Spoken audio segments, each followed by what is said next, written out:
ইতিমধ্যেই রাজ্যের প্রতিটি আসনে তৃণমূল কংগ্রেসের প্রার্থীদের নাম ঘোষণা করে দিয়েছে দল।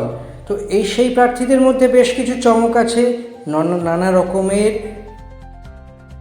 কায়দা আছে, স্ট্র্যাটেজি আছে এবং বিভিন্ন সিটে কোন প্রার্থী দেওয়া হলো এবং কেন দেওয়া হলো, আগের বারের প্রার্থী যারা ছিলেন তাদেরকে রাখা হলো কেন, বা যদি তাদেরকে না মনোনীত করা হয় তাহলে মনোনীত করা হলো না কেন, এই নিয়ে পুঙ্খানুপুঙ্খ চুলচেরা বিশ্লেষণ করেই মঙ্গলবার 4টে অর্থাৎ বিকেল 4টে তৃণমূল নেত্রী মমতা বন্দ্যোপাধ্যায় ঘোষণা করে দেন যে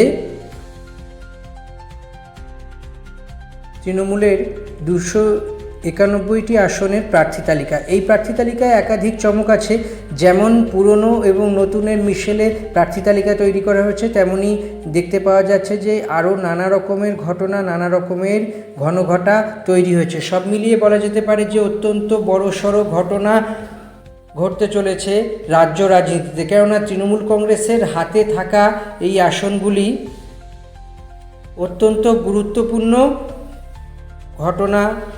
যে এই আসনগুলি কি হবে, যেই আসনগুলি আছে সেই আসনগুলি থাকা সত্ত্বেও অন্যান্য কিছু কি গণ্ডগোল করবে, অন্য রকমের ঘটনা কি ঘটবে, সব মিলিয়ে বলা যেতে পারে যে না, এবার কি হতে চলেছে প্রতিটি আসন দেখেই মোটামুটিভাবে একটা স্থির হয়ে যাবে যে কি হতে চলেছে এবং আগামী দিনে ভবিষ্যৎ কী।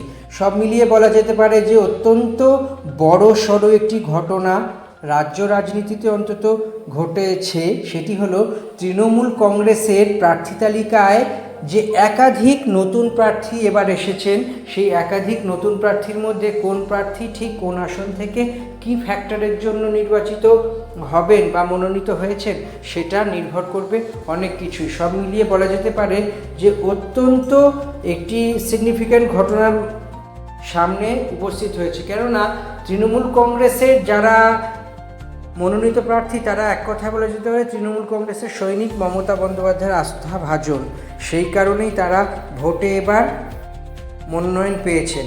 সব মিলিয়ে অত্যন্ত একটি গুরুত্বপূর্ণ বিষয় হল মমতা বন্দ্যোপাধ্যায়ের যে কয়েকজন সৈনিক ইদানিংভাবে তৃণমূল কংগ্রেসের ক্ষমতায় বা অল ইন্ডিয়ার বিভিন্ন জায়গায় আছেন, তাদের মধ্যে অন্যতম হল বেলেঘাটার বিধায়ক পরেশ পাল। এই পরেশ পাল দীর্ঘদিনের মমতার সঙ্গী, কিন্তু শারীরিক কারণে সম্ভবত এবার পরেশ পালকে টিকিট দেওয়া হলো না, তাই তার জায়গায় দেওয়া হলো কুণাল ঘোষ, প্রাক্তন রাজ্যসভার সভাপতি, সাংবাদিক এবং একই সঙ্গে তৃণমূলের রাজ্য সম্পাদক এবং মুখপাত্র।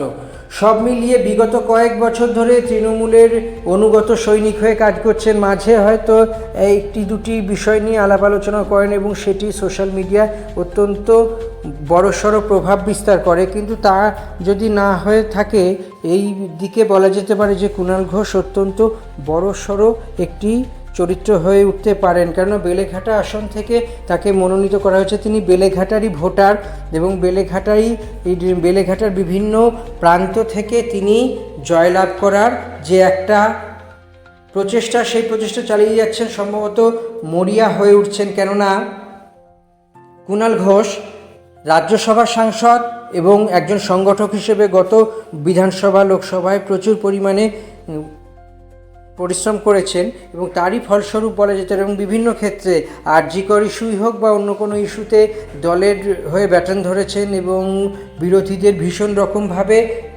তাদের মোকাবিলা করেছেন এবং জবাব দিয়েছেন। সব মিলিয়ে তারই পুরস্কার স্বরূপ বলা যেতে পারে কুণাল ঘোষের মনোনয়ন।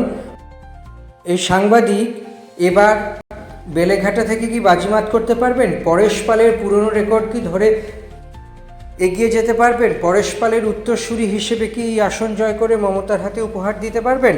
এই সমস্ত কিছুই নির্ভর করছে আগামী কয়েক সপ্তাহের ওয়ার্ম আপের ওপর। এবং বেলেঘাটা ভোট হলো আগামী 29শে এপ্রিল 2026, সেই দিনই ভাগ্য নির্ধারিত হয়ে যাবে অন্যান্য আসনের মতো বেলেঘাটারও।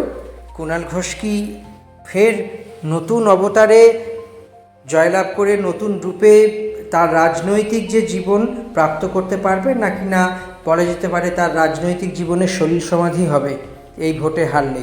সব মিলিয়ে কি লেখা আছে ভাগ্যে কিছুই বলার নেই। ওর নির্ভর করছে আগামী কয়েক সপ্তাহের উপর। এই কয়েক সপ্তাহ কীরকম প্রচার হবে, কীরকম পাবলিকের ওপর এফেক্ট হবে এবং মানুষের ভাবনা চিন্তা কতখানি প্রভাবিত হবে তারই ওপর নির্ভর করবে কুণাল ঘোষের ভবিষ্যৎ।